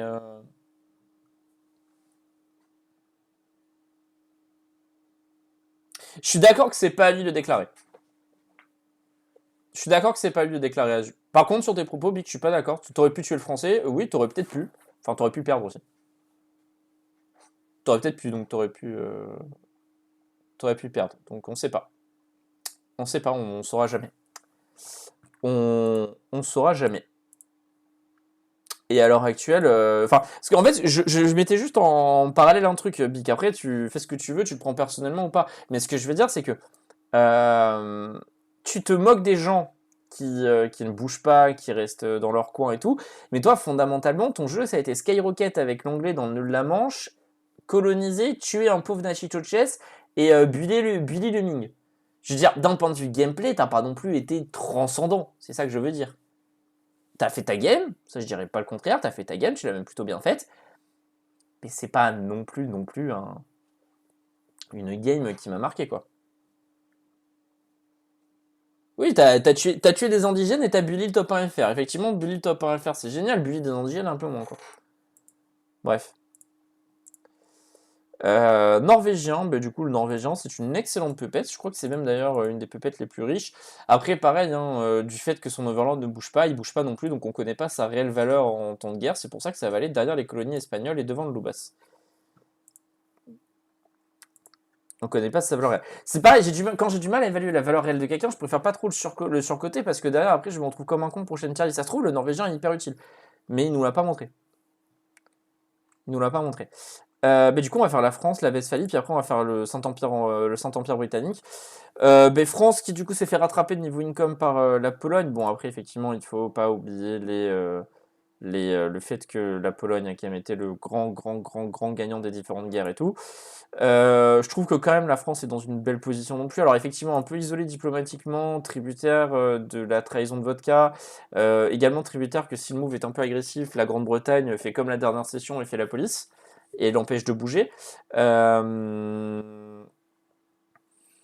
Après, un vassal westphalien, ce qui va faire du bien à terme, notamment qui, du coup, en plus, qui est joué par Hera, donc potentiellement militairement ça peut faire des dingueries. Un joli income net, le MP max à 246k, c'est ok. Alors, c'est moins que effectivement certains pays comme Jérusalem ou autres. C'est un pays pour moi qui donne grade pas mal dans la tier list. C'est-à-dire que c'est vraiment le pays qui est passé de top tier, top 3 de la game à. S'il est top 5, déjà, c'est pas mal. Hein. S'il est top 5, déjà, c'est pas mal. Pour moi, c'est sensiblement le même niveau que la France. Ça va partir quand même. C'est sensiblement le même niveau que la Pologne. Ça va partir quand même devant la Pologne, mais derrière Jérusalem. Pourquoi devant la Pologne? Parce qu'il y a ce vassal westphalien ici qui change tout, je pense, parce que ça te permet d'avoir une meilleure limite, ça te permet d'avoir un meilleur MP max, ça te permet globalement aussi d'avoir une meilleure écho, parce que c'est quand même une jolie écho. Donc voilà, ça te donne un meilleur accès aux mercenaires. Si Hera reste, la Westphalie, ça peut être quelque chose quand même, ça peut être un sacré truc, et ça peut permettre de gagner des guerres. Bon, après, je pense pas qu'ils feront jamais leur guerre en 1v1 pur avec France-Westphalie versus Pologne. Mais je trouve que justement la Westphalie, je trouve que justement la Westphalie pour moi est ce qui permet aux Français de rester devant le Polonais. Alors après, c'est pas non plus évident, mais c'est pas mal. Et merci pour le resub, si. Non, je vais finir les coloniaux, Bic. Ah, c'est un sub automatique? Bon, bah pas merci du coup. Vous savez que, vous pouvez le désactiver. Alors je sais pas où, mais il me semble que vous pouvez le désactiver. Hein. Assez facilement. Bref. Bah écoutez, voilà, hein. Hera, voilà, c'est ça, la vraie question, c'est si Zeus, c'est ce que Hera va le tanker mentalement. Va le tanker mentalement. Oui, le bonus d'air va expirer, je pense aussi que c'est aussi quelque chose qui permet quand même à. Bah écoute, non, hein, c'est toi qui ne te désabonnes pas automatiquement, qu'est-ce que tu veux que je te dise? Mon pauvre Sissi. C'est pas compliqué, hein. C'est pas très compliqué. Voilà. Du coup, je pense qu'on est bon pour la Westphalie, je la classe aussi vite fait. La Grande-Bretagne et du coup ses colonies, on va terminer là-dessus. Je crois qu'il manque que ça après. Hein. Attendez, je regarde juste vérifier que. C'est ça, il manque que la Grande-Bretagne et ses colonies. Après, a priori, on a placé tout le monde. Ou alors j'ai oublié quelqu'un et c'est dommage pour lui. Donc la Grande-Bretagne. Bah, la Grande-Bretagne s'est fait outscale économiquement par l'Espagne, mais en même temps c'est normal pour deux raisons. Pourquoi? Parce que la Grande-Bretagne décide de pas jouer au con dans le nœud des Caraïbes, ce qui aide quand même vachement l'Espagne à scale, et que de deux, bah, la Grande-Bretagne, je pense qu'elle s'en branle, elle est en train de twerker, en Chine. Quand on parle de la Grande-Bretagne, il faut surtout avoir quand on parle de la Grande-Bretagne, moi je pense qu'il faut quand même surtout parler de comment dire, de la, de ce qui se passe par rapport au vous et tout. Je veux dire, d'être déjà débarqué en Chine. Alors après, ils voient pas grand-chose à l'intérieur, c'est dommage. Ce serait bien de réussir à choper les cartes avec quelqu'un qui les a. Je pense que si tu te rapproches du Bengale, que tu déplaces 1000 hommes ici et ici, tu auras accès globalement à l'ensemble des cartes de la Chine, donc en tout cas ce qui t'intéresse. Ouais, voilà, pour moi, c'est bien ce que je pensais. Il y a une sacrée armée. Ça, il faut le noter quand même. Il y a une sacrée armée, il y a un sacré MP, il y a une sacrée écho. Globalement, ça reste le top 1 de la game. Enfin, reste. Ça aussi est pas mal avec le français. Maintenant, ça va aussi avec l'espagnol. Mais ça reste le top 1 de la game quand même, on va pas se mentir. Même si, oui, voilà, il a 200 income de moins que l'espagnol. Oui, c'est un peu problématique. Ça reste une sacrée armée. Il y a des stats militaires tout à fait acceptables pour une Grande-Bretagne. Et surtout, là, des stats militaires alors qu'il est parti commercial en quatrième idée. C'est-à-dire qu'est-ce que ça va donner quand on y va prendre une cinquième idée militaire, puis une sixième idée où il va pouvoir partir un peu plus avec des policiers autour. Voilà, c'est un truc quand même dont il faut se méfier. Voilà, voilà, donc la Grande-Bretagne, c'est classé, c'est top 1 de la game. Donc je rappelle du coup le top 3, c'est Grande-Bretagne, Espagne, Bengale, selon moi en tout cas. Vous rajoutez donc dans le top 5 Jérusalem et France-Pologne en cinquième, j'arrive pas trop à déterminer lesquels c'est. Mais bon, encore une fois, le bonus d'air, comme disait Azu, va à mon avis trancher pour nous. On va faire du coup Mexico. Je vais passer sur l'Olibrit Empire parce que c'est une colonie qui n'a été jouée que sa session de formation qui n'a plus été jouée depuis, donc c'est pas très très intéressant. Bon, le Mexique c'est une belle armée, c'est un moral qui est acceptable, moins bon que celui de son Overlord, mais en même temps c'est normal. Bref, ça va apporter des trucs. Ça va apporter des trucs sur certains aspects, mais ça va apporter des trucs sur certains aspects, mais bon, malheureusement, est-ce que le Mexique va pouvoir faire bien plus que ce qu'il fait déjà? Enfin, si, il va pouvoir faire plus, mais ce que je veux dire, c'est est-ce que son utilité va être, comment dire, va être vraiment game changer. Je pense qu'aujourd'hui, la Grande-Bretagne peut se permettre d'aller déclarer des guerres et fumer tout le monde sans avoir besoin de l'aide de ses colonies. Là, s'il a besoin de l'aide de ses colonies, surtout parce que les colonies n'ont pas envie de crever d'ennui, quoi. Donc, on va montrer les cultures. Très bien, on va montrer les cultures. Oui, bah oui, c'est un état multiculturel.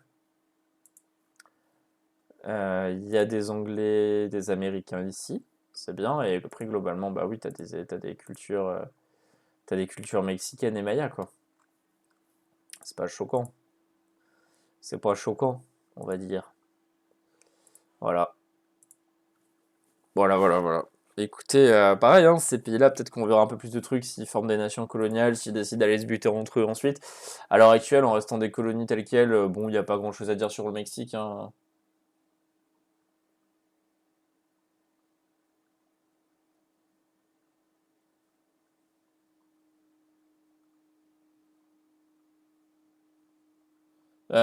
Ouais, si, t'es passé, mais je pense que t'es parti depuis. Et du coup, le Mexico.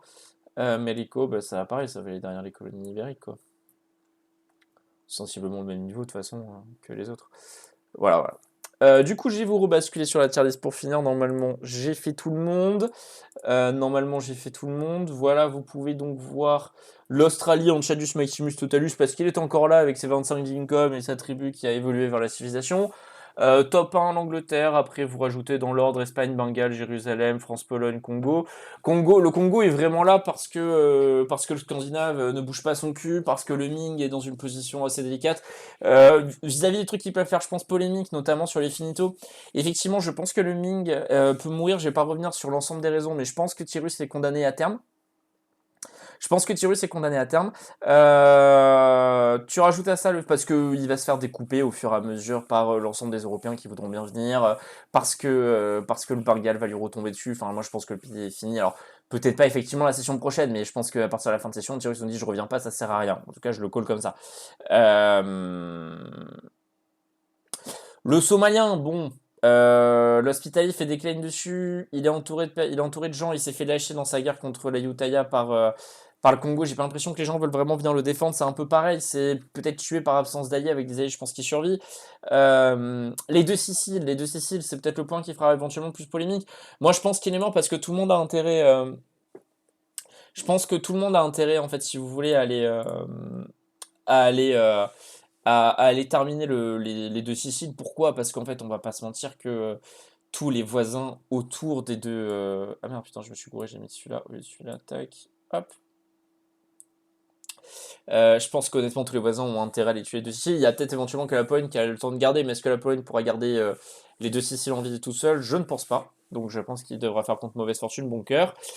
Et voilà, bah après pour les puppets, j'ai mis. Alors j'ai fait les puppets pas forcément par leur puissance et par leur. Comment dire? Par leur puissance intrinsèque, mais plutôt j'ai fait un classement par rapport à l'utilité relative qu'elles apportent à leur maître, parce que à mon sens c'est à ça que sert une puppet. Encore une fois, pour les colonies, je vous vois embarquer de loin, je pense même qu'il doit y avoir des messages. Euh, comment dire? Comment dire? Je peux vous voir arriver marqué avec vos messages. Je trouve, à titre personnel, que Népal, Hospitalier, Passaï apportent plus à leurs overlords respectifs que vous. Vous leur apportez effectivement de l'income, vous leur faites effectivement un petit peu de FR, un petit peu de trucs en guerre, mais je rappelle que vous êtes des pépettes des deux principales puissances de la game qui, globalement, ne committent pas trop dans des guerres et ne bougent pas trop, donc ont rarement besoin de vous et que vous ne pouvez pas intervenir. Et que je trouve que ça compte, contrairement au Passaï qui, à mon sens, est quelque chose d'assez vital pour l'Ayutthaya à l'heure actuelle. Et au Népal qui, je pense, permet au Barghal de passer de statut de puissance importante à puissance majeure. Voilà. Je pense que j'ai à peu près tout dit. On se dit à mercredi pour la game.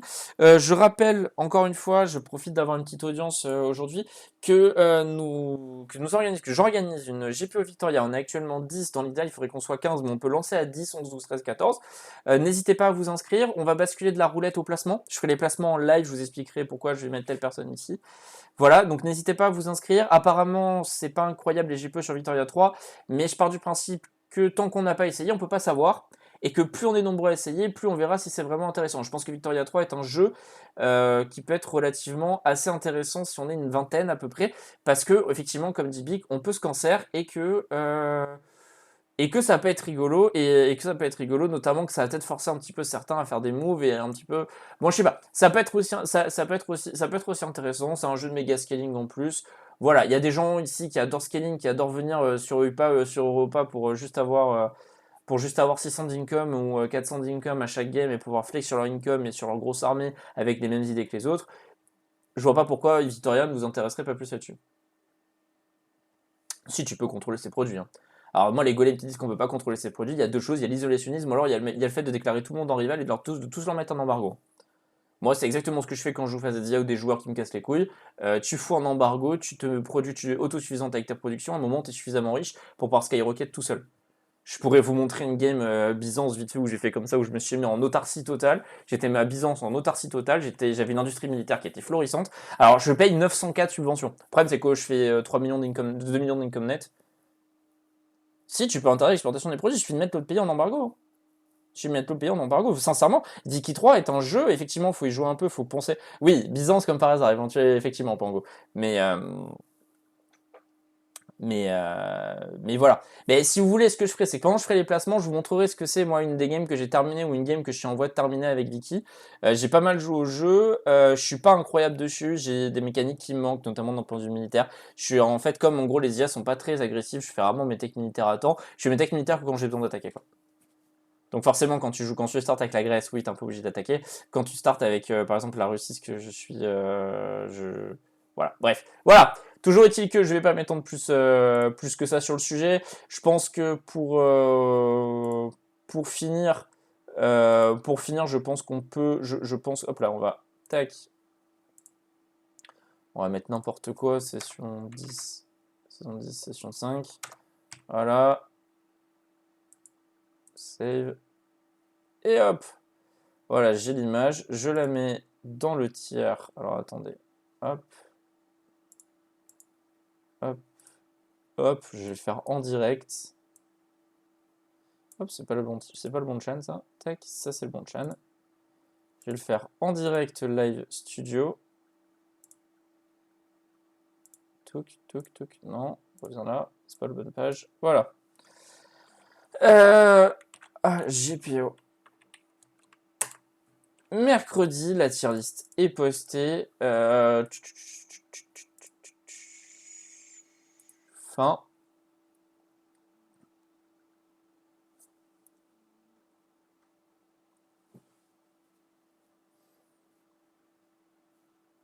Ouais.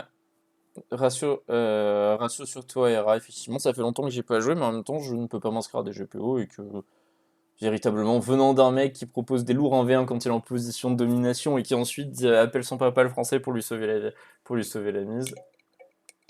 Bref.